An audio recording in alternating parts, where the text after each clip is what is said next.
Hola, ¿qué tal? Bienvenidos una vez más a nuestra clase digital. El tema del día de hoy es la energía magnética. Bienvenidos.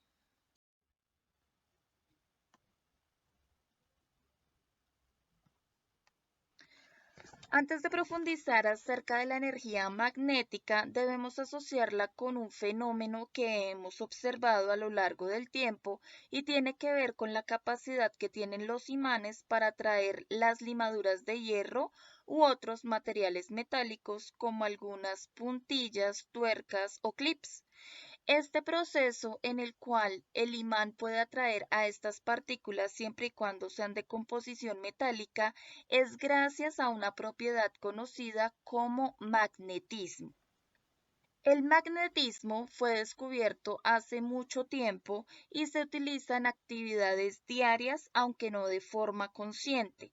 Sin embargo, el instrumento más conocido por el cual podemos observar el fenómeno del magnetismo es la brújula, la cual permitió que aumentaran las exploraciones en cuanto a la navegación aérea como en la navegación marítima gracias a la orientación que este instrumento le daba a los viajeros.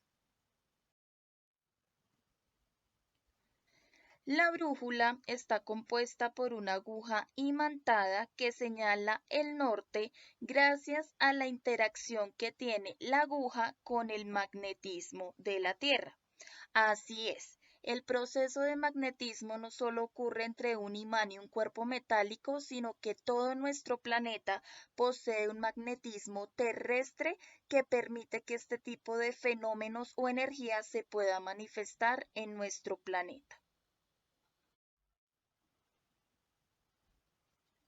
Para comprender un poco mejor cómo ocurre el proceso de la unión o de la orientación entre la aguja con de una brújula con el magnetismo de la Tierra, tenemos que comprender primero qué son los imanes. Los imanes están conformados por dos polos magnéticos en donde vamos a reconocer al polo norte y al polo sur. Es importante tener en cuenta que estos polos magnéticos, denominados norte y sur, dependen de el comportamiento que tengan con el polo norte y sur, pero terrestre. Así pues, tenemos que los polos magnéticos, como lo reconocíamos anteriormente, polo norte magnético y polo sur magnético, dependen del polo norte y sur de la Tierra, de tal manera que en un imán podemos determinar que el polo norte magnético de un imán será aquel polo que es atraído por el polo norte de la Tierra, mientras que el polo sur magnético del imán será aquel que es atraído por el polo sur de la Tierra. Sin duda ustedes habrán observado que los imanes al tener dos posiciones o al girarlos de un extremo a otro encontraremos que habrán extremos donde es posible establecer la unión de los dos imanes que tenemos para un experimento, como aquellos donde no será posible esa unión y por el contrario el imán tiende a separarse de su compañero. Esto ocurre por los polos que tiene el imán. De tal manera que cuando los polos de los imanes son opuestos, es decir, hay un extremo que es polo sur y tengo el otro extremo del imán que es polo norte, es posible hacer la unión de los dos imanes, de tal manera que si experimentáramos con dos barras de imanes, estas se unirían siempre y cuando uno tuviera el polo sur en un extremo y ese extremo estuviera uniéndose al polo norte del otro imán. Lo mismo ocurriría en el caso contrario, donde el primer imán tuviera el polo norte y el segundo imán tuviera el polo sur, como son polos opuestos, se atraen o se juntan. Sin embargo, pasa un fenómeno muy importante en los imanes y es la repulsión, es decir, la separación o el fenómeno por el cual los imanes no pueden unirse. Y esto se presenta cuando yo estoy juntando de dos imanes dos extremos que corresponden al mismo polo, por lo cual se repelen o se rechazan. En este caso, el extremo de un imán con polo sur, si busco juntarlo con el extremo del otro imán, que es también polo sur, el fenómeno es que habrá repulsión o separación.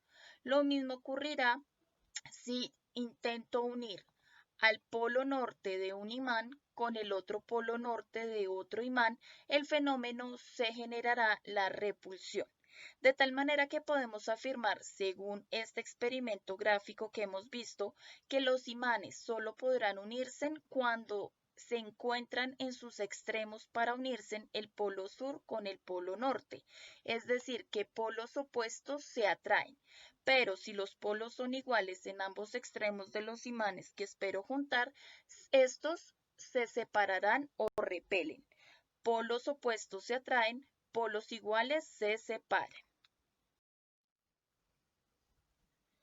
Así pues, tenemos que reconocer que el fenómeno del magnetismo que vemos evidenciado en el caso de la brújula, indicando siempre el norte gracias al magnetismo terrestre, es decir, el magnetismo de nuestro planeta, y el magnetismo que es efectuado por algunos instrumentos diarios como los imanes y con algunos cuerpos metálicos, es producido por la corriente eléctrica que genera un flujo o movimiento de electrones.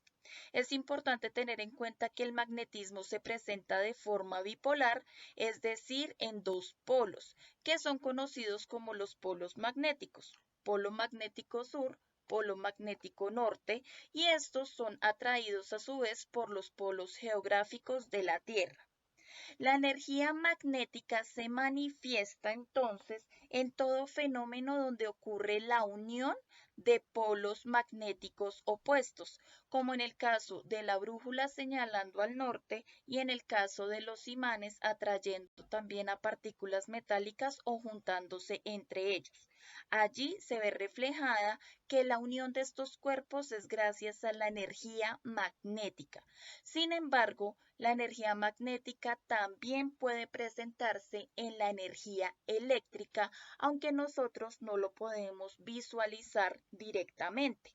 Cada vez que uno de nuestros dispositivos funciona con electricidad o que hay corriente eléctrica, donde hay el movimiento de los electrones, que son partículas subatómicas de carga negativa, tendremos como resultado también un proceso de energía magnética unida a él, de tal manera que podemos afirmar que el magnetismo es producido por la corriente eléctrica, que la corriente eléctrica la generan el movimiento flujo de electrones y que el magnetismo depende del polo norte y polo sur magnético de un cuerpo asociado con el polo norte y polo sur geográfico que tiene la Tierra. Teniendo en cuenta lo anterior acerca de la energía magnética como resultado de la unión entre cuerpos que presentan polos opuestos a nivel magnético y que dependen de los polos geográficos, como tips generales recuerden lo siguiente: tomar apuntes del video de esta clase y subirlo al módulo correspondiente, repasar los temas de forma constante para prepararnos a un posible quiz o quizzy y participar en clase por puntos positivos, y tener en cuenta las fechas establecidas para realizar el taller de este tema. No siendo más, les deseo un excelente día. Hasta la próxima ocasión. Gracias.